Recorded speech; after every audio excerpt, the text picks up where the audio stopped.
ka-Unified. This is Romit Pendulat of Unified Products and Services, and welcome for today's video kung saan i-discuss po natin yung comparison between home-based and Unified Payment Center.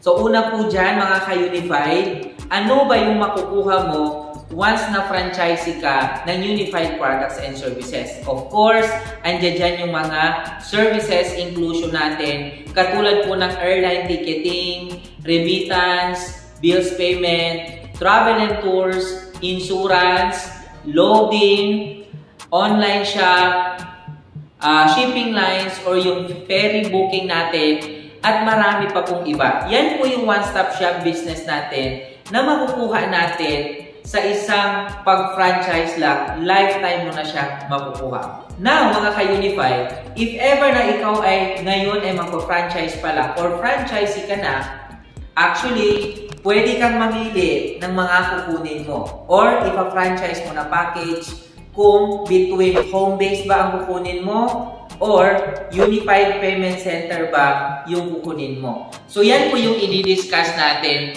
for today's video. Pag ikaw ay home-based ka Unified, ano ba yung una mai-experience mo the moment na titingin tayo sa mga services? So, unang ma-feel mo dyan, pag ikaw ay home-based, kinakailangan mong mag-add-on ka ng ating tinatawag na convenience fee.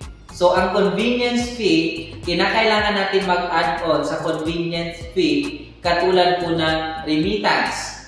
So, wala pa po tayong income doon sa any gagamitin natin na remittance, regardless kung anong gagamitin mong remittance na naka-tie up sa atin, regardless kung magkano amount, para kumita ka sa ating remittance, kinakailangan mong mag-add-on ng convenience fee. So, take note, wala po yung sa system, magmamanual po add po tayo sa ating remittance na convenience fee para po yun yung magsisilbing income po natin. Kasi pag ikaw ay home-based, ang remittance po ay magsisilbi lamang po siya parang convenient lang po ng tao. Hindi po talaga siya pang business mo siya, yung remittance. And same thing din po, pag ikaw po ay nag-bills payment ng ating home-based system, mai-experience mo din or kinakailangan mo din, mag-add-on ka din ng ating tinatawag din na convenience fee. Kasi yun po yung magsisilbing income mo.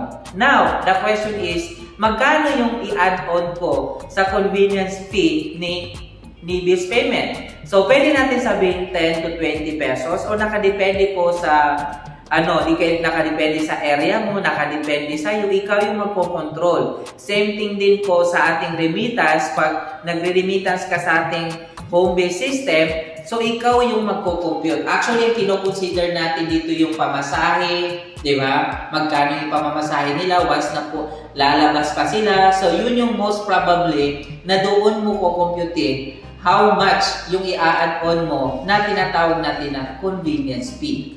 Alright. Ngayon, pag sinabi natin Unified Payment Center, ito po, pag sinabing remittance, pag sinabing bills payment po ng ating Unified Payment Center, ang good news po, wala po siyang convenience fee.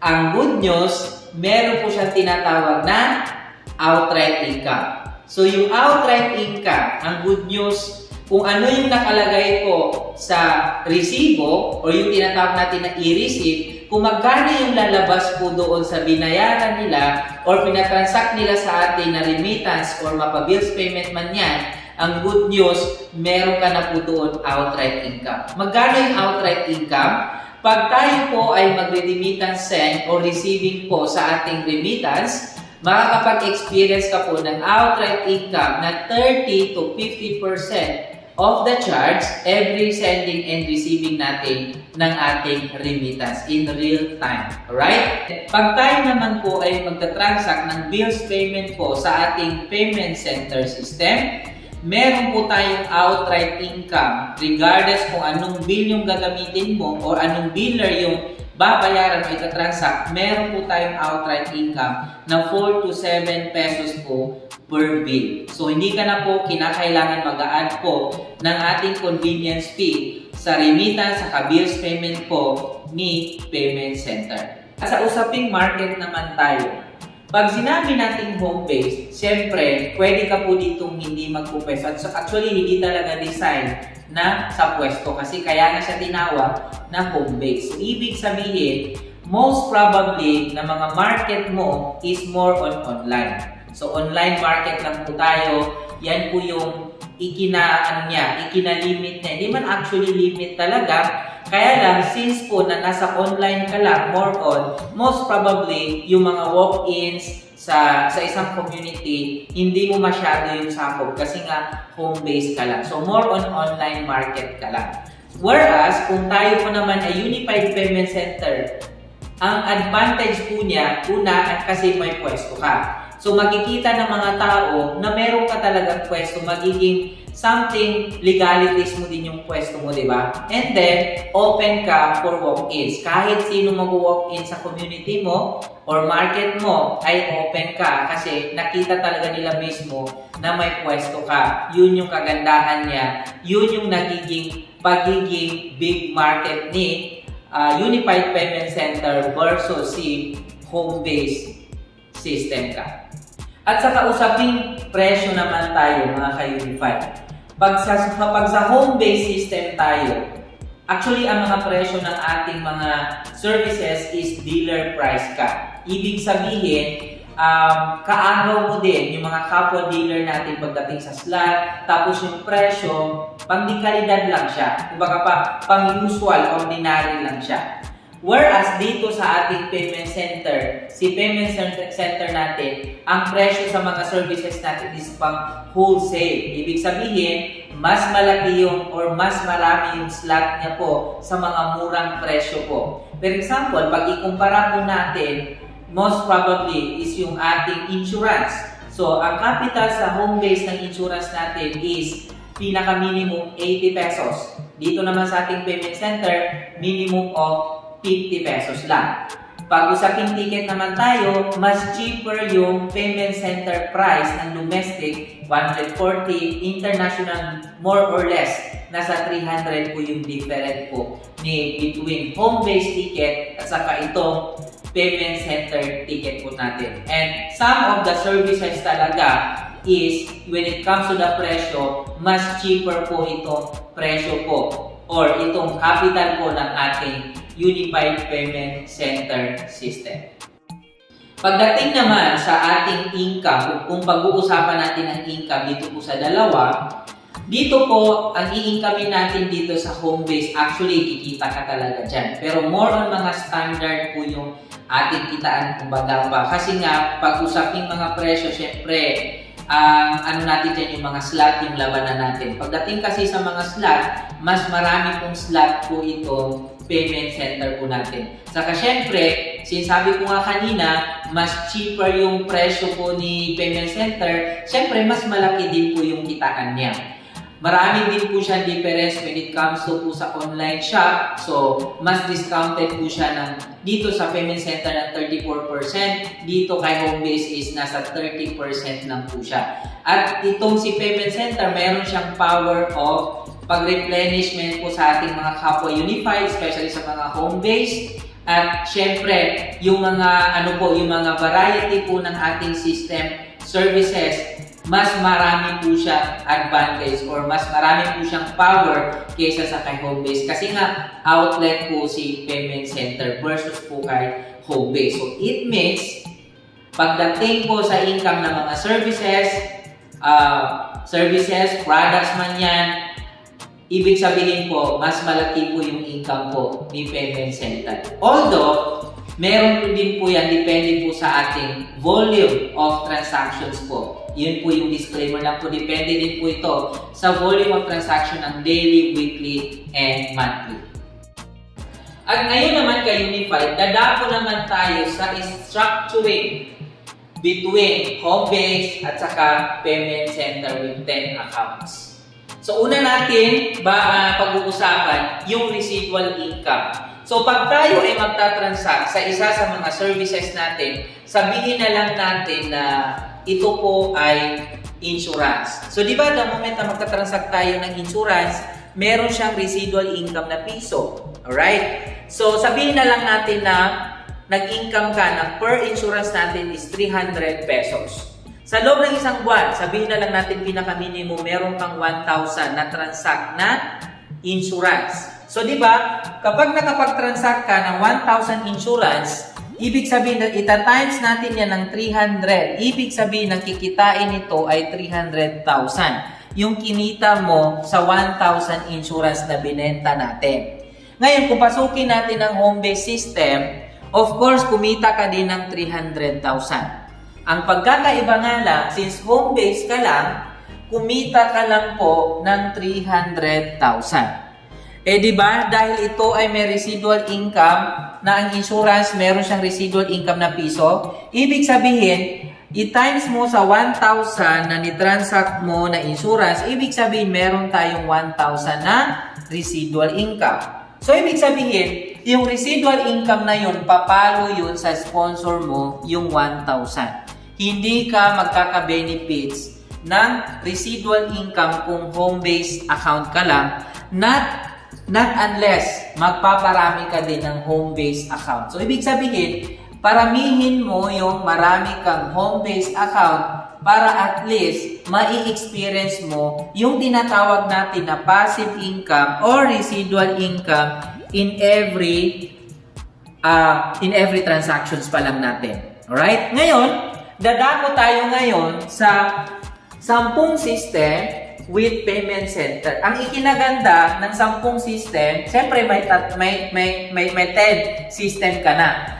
10 system with payment center. Ngayon, ganito yung structure natin. So, disclaimer lang, ito yung structure natin in benefits of mas mabilis yung ROI natin or yung return of investment natin. Kaya ganito agad-agad yung itsura ng ating structure pagdating dito sa payment center. Disclaimer lang, pwede nyo yan pag-usapan between ng sponsor mo or dun sa team ninyo kung ano yung standard po na structure po ninyo. So, sa atin, ito yung pag-uusapan natin. Kasi, once na ito yung pag-uusapan natin muna yung SMB, no? So, SMB, ibig sabihin ng SMB, Sales Match Bonus, na meron ka na kaagad 1.5 in every SMB. Ngayon, dito sa number 5 account mo, since ito ay meron ng meron na siyang left, meron na siyang right. So, ibig sabihin, meron na siyang 1.5 dito, and then meron na siyang 1.5 pa dito. So, ibig sabihin, kumita agad ang number 5 account mo ng 3,000. And speaking of, isa sa left, isa sa right, ito din yung number 6 mo, nagkaroon din siya ng left and right. So, nagkaroon din siya, kumita din siya ng 1.5. So, ibig sabihin, meron ka na agad ROI po na 3,000 plus 1.5, meron ka na agad-agad pumasok na 4.5. Ano pa lang niya. Kaka-sign up pa lang or kaka-encode pa lang ng system natin, meron ka na agad-agad 4.5. Ngayon, balikan natin yung kanina kung paano tayo nag-transact dito sa home base. Ikumpara natin dito sa ating payment center with 10 account. Meron ka ng 10 system. So, dito tayo magta-transact dito sa ating payment center kasi ito yung mas malaki yung income natin sa mga services. Kaya dito tayo magta-transact ng ating mga transaction. Ngayon, same scenario. Nag-book ka ng 1,000 na insurance, kumita ka ng 300,000. Dito mapupunta yung income mo. Sabihin na lang natin parehas din ng kinita. Sige, parehas ang kinita. 300,000 dyan mapupunta. Ang good news, since nakalink lahat yan sa'yo, kasi account mo din lahat actually from 1 to 10. So, ibig sabihin, yung residual income dito na binanggit natin kanina dito na 1,000, hindi na magiging benefits ng sponsor mo. Kasi, ang kagandahan nito, magiging benepisyo mo. Kasi yung 1,000 per transaction mo kanina, ito siya, magkakaroon ng 1,000 yung account mo sa 9, 1,000 sa number 5, 1,000 sa number 4, 1,000 sa 3, 1,000 sa 2, 1,000 sa 1. Ibig sabihin, 1, 2, 3, 4, 5, 6. Aside sa 300,000, meron ka pang 6,000 residual income lang alone.